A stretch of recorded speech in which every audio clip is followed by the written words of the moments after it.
Assalamualaikum warahmatullahi wabarakatuh. Alhamdulillahi rabbil alamin, hamdan katsiran tayyiban mubarakan fih, hamdan yuwafi ni'amahu wa yukafi'u mazidah.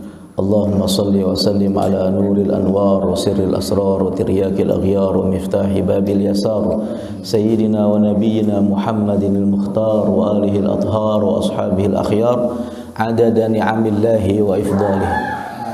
Amma ba'du, fa aqulu rabbi shrah li sadri wa yassir li amri wa hlul 'uqdatam min lisani yafqahu qawli.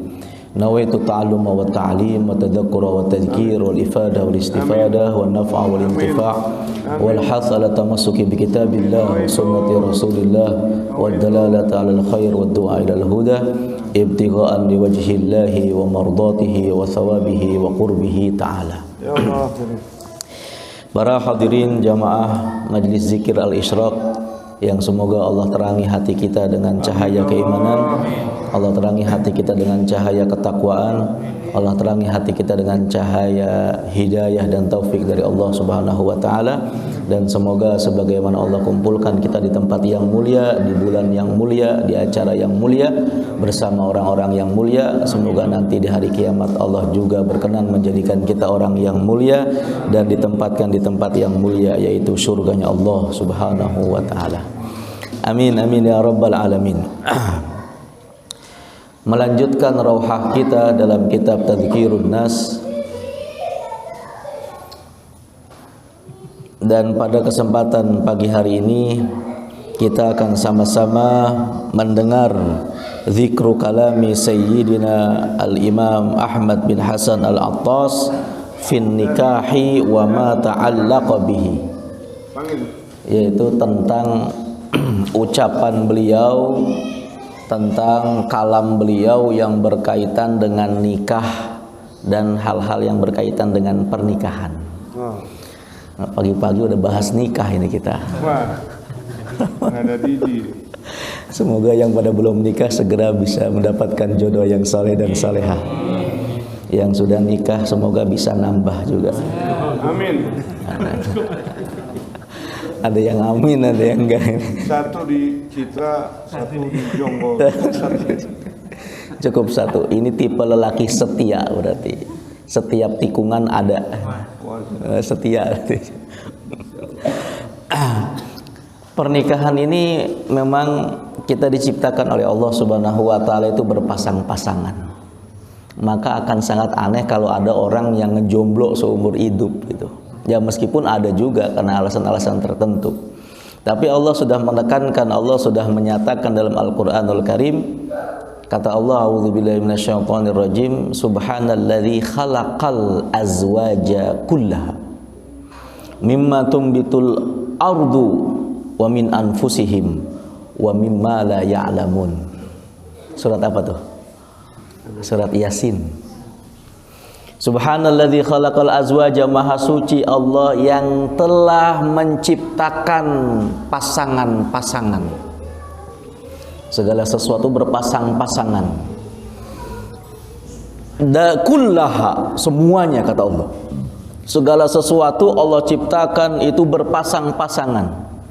Makanya yang berpasang-pasangan itu bukan hanya manusia aja. Semuanya berpasang-pasangan. Mimma tumbitul ardu, dari segala sesuatu yang ditumbuhkan bumi itu berpasang-pasangan. Maka pohon-pohonan juga itu berpasang-pasangan, Pak. Pohon korma itu ada pohon korma laki-laki, ada pohon korma perempuan. Kalau nggak dikawinin ini pohon korma laki perempuan, nggak berbuah, Pak. Nggak berbuah. Begitu juga pohon mangga itu pasang-pasangan. Mangga yang laki-laki sama mangga yang perempuan, kalau udah musimnya kawin, yang ngawinin tuh angin.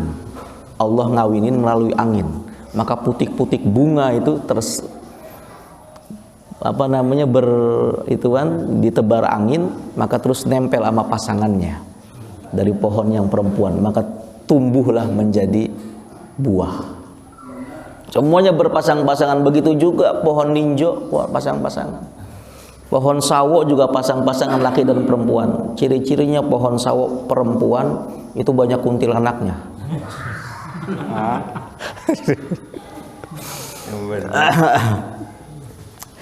Jadi mimma tumbitul ardu, dari segala sesuatu yang ditumbuhkan bumi itu Allah ciptakan berpasang-pasangan. Wa min anfusihim, dan juga dari diri kalian, diri mereka para manusia dan jin juga berpasang-pasangan. Jadi ada manusia perempuan, ada laki-laki, nggak ada bencong tuh, nggak ada. Nggak ada bencong, nggak ada banci, nggak ada waria. Pasang-pasangan laki dan perempuan. Min anfusihim wa mimma la ya'lamun. Begitu juga Allah ciptakan berpasang-pasangan mimma, dari sesuatu la ya'lamun, yang tidak diketahui manusia, yang tidak kelihatan sama manusia. Contohnya ya virus corona itu juga pasang-pasangan. Yang nggak kelihatan sama kita kayak virus itu pasang-pasangan juga nih. Wa mimma la ya'lamun, yang tidak diketahui oleh manusia. Semuanya berpasang-pasangan. Di ayat lain kemudian Allah mengatakan wa min ayatihi an khalaqalakum min anfusikum azwaja. Termasuk tanda-tanda kebesaran Allah Subhanahu wa taala, Allah ciptakan bagi kalian pasangan-pasangan kalian. Min anfusikum, yang dari bangsa kalian, yang dari sesama jenis kalian. Artinya berarti manusia pasangannya sama manusia. Maka manusia jangan kawin sama genderuwo. Maka manusia jangan kawin sama jin. Maka manusia jangan kawin sama, bukan pasangannya. Bukan pasangannya. Untuk apa Allah jadikan kita istri-istri, pasangan-pasangan kita, litaskunu ilaiha, agar kalian menjadi nyaman ilaiha, kepadanya. Maka kita itu nyaman kalau udah punya istri, Pak.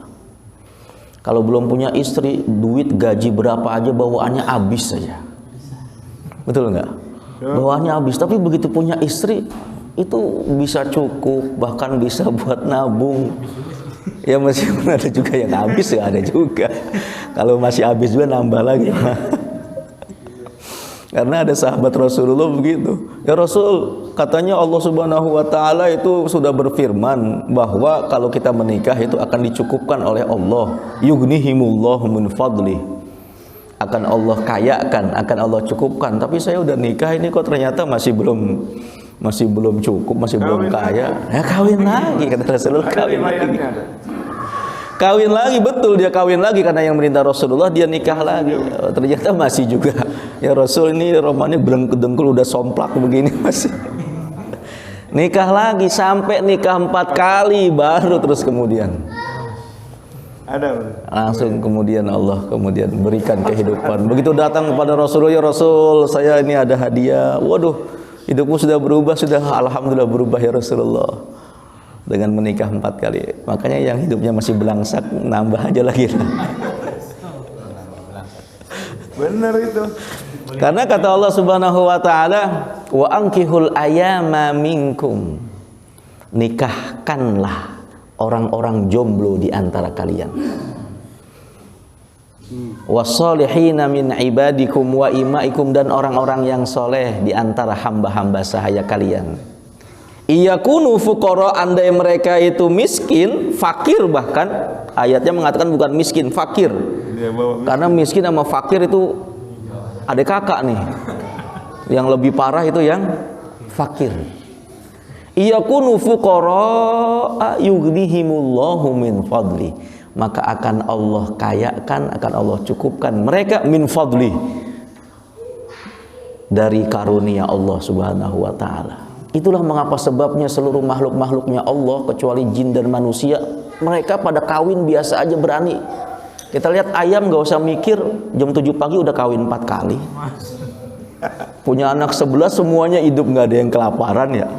Lah terus ngapa kita takut gitu? Yughnihimullahu min fadli, akan Allah kayakan. Itulah mengapa sebabnya Allah ciptakan kita berpasang-pasangan, litaskunu ilaiha, agar kalian menjadi tenang, menjadi tentram ilaiha, kepada istri kalian. Tenang, habis dari capek bekerja ada istri, tenang, langsung diseduhin kopi. langsung diseduhin air panas, air hangat buat mandi. Enak lah kita, udah di sorga duluan sebelum kita di sorga nantinya. Makanya Rasulullah berani mengatakan baiti jannati, rumah tangga itu adalah surga. Rumah tanggaku adalah surgaku. Litaskunu ilaiha wa ja'ala bainakum mawaddatan wa rahmah, dan Allah jadikan di antara kalian pasang-pasangan ini mawaddatan, rasa cinta, warahmatan, dan kasih sayang. Cinta di awal-awal baru membina rumah tangga cinta. Nanti kalau sudah lama timbulnya sudah rahmat. Rahmat itu kasih sayang, lebih daripada cinta. Makanya biasanya istri, sebagaimanapun suami itu susah, sakit, istri nggak ada yang ninggalin suami. Karena udah sayang yang timbul. Udah sayang. Ya meskipun ada juga yang ditinggal sama istrinya, ya ada juga.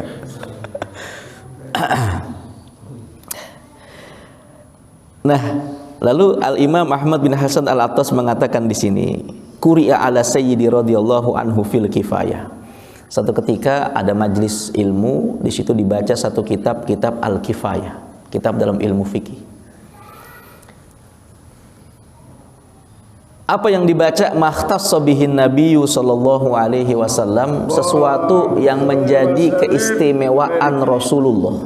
Jadi Rasulullah ini punya keistimewaan khusus sama Rasulullah aja. Kita nggak boleh ngikutin.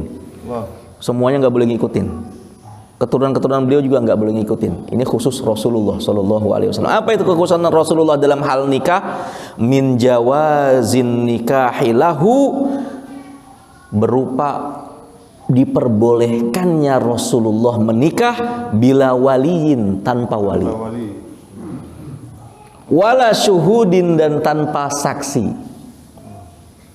wa bilafzil hibati, dan Rasul diperbolehkan juga menikahi dengan redaksi hibah, bukan redaksi angkah tuka zawajtuka, tapi wahab tuka.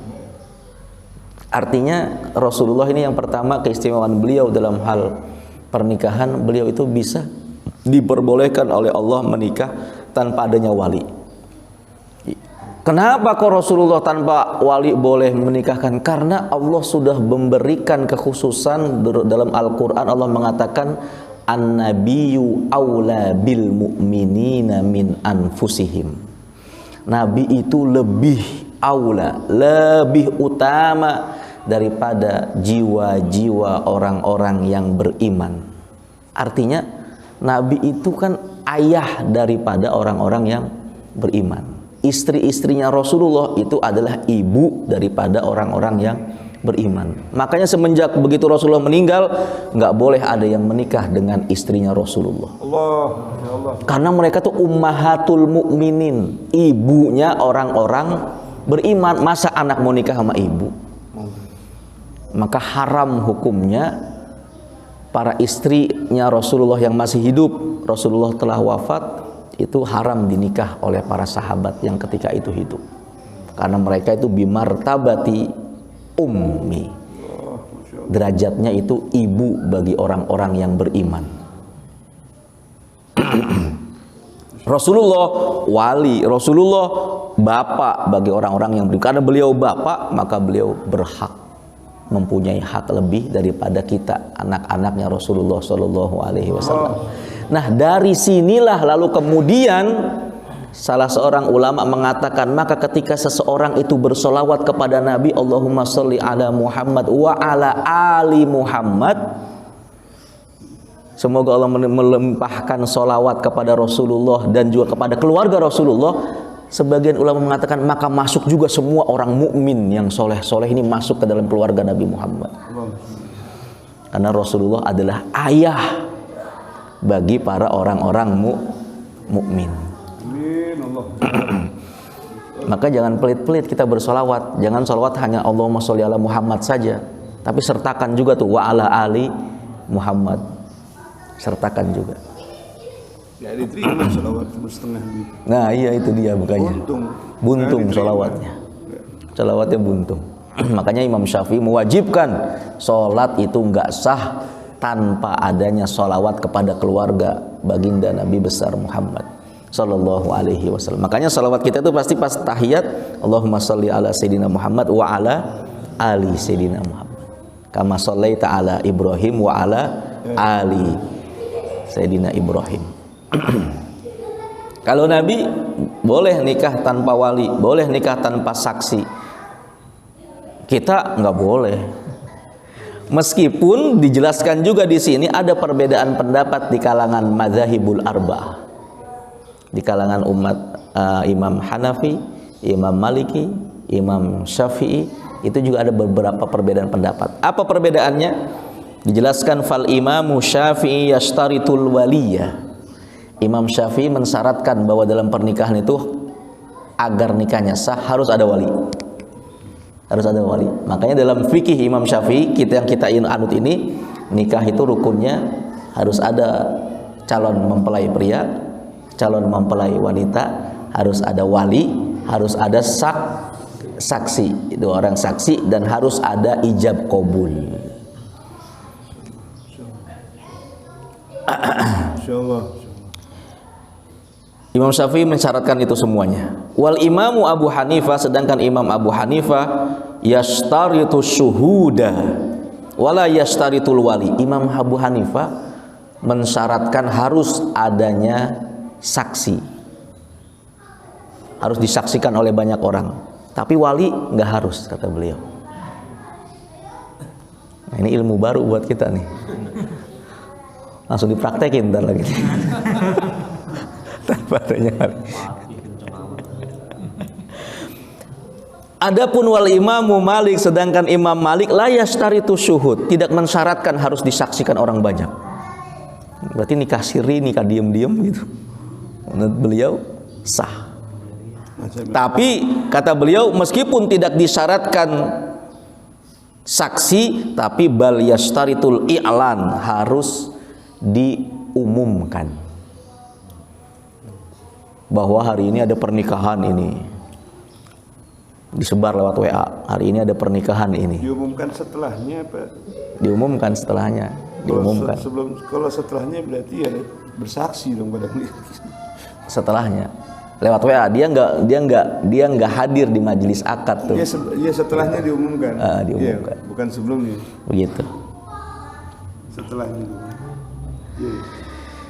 Itulah beberapa perbedaan di antara ulama tentang pernikahan. Tapi kita di Indonesia menganut apa yang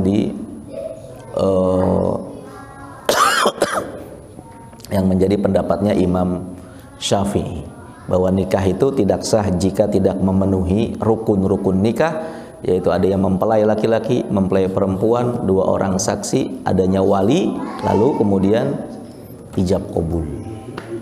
Harus ada ijab qabul, harus ada wali juga. Itulah beberapa hal yang semoga kita bisa mengikutinya, dan semoga kita bisa mengamalkannya, dan semoga Allah memberkahi hidup kita dalam pernikahan yang kita bina bersama istri kita. Amin amin ya rabbal alamin. Terima kasih atas perhatian, mohon maaf atas segala kekurangan. Wassalamualaikum warahmatullahi wabarakatuh.